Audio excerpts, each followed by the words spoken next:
পিতামাতার হক 14টি, জীবিত অবস্থায় 7টি। নম্বর 1, আজমত অর্থাৎ পিতামাতার প্রতি শ্রদ্ধাশীল হওয়া। নম্বর 2, মনে প্রাণে মহব্বত করা। নম্বর 3, সর্বদা তাদেরকে মেনে চলা। নম্বর 4, তাদের খেদমত করা। নম্বর 5, তাদের জরুরত অর্থাৎ প্রয়োজন পূর্ণ করা। নম্বর 6, তাদেরকে সর্বদা আরাম পৌঁছানোর ফিকির করা। নম্বর 7, নিয়মিত তাদের সাথে সাক্ষাৎ ও দেখাশোনা করা। মৃত্যুর পর 7টি।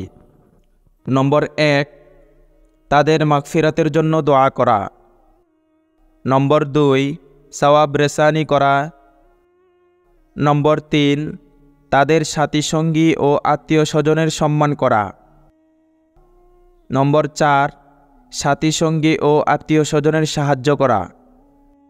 নম্বর 5, ঋণ পরিশোধ ও আমানত আদায় করা। নম্বর 6, শরীয়ত সম্মত ওসিয়ত পুরা করা। নম্বর 7, মাঝে মাঝে তাদের কবর জিয়ারত করা।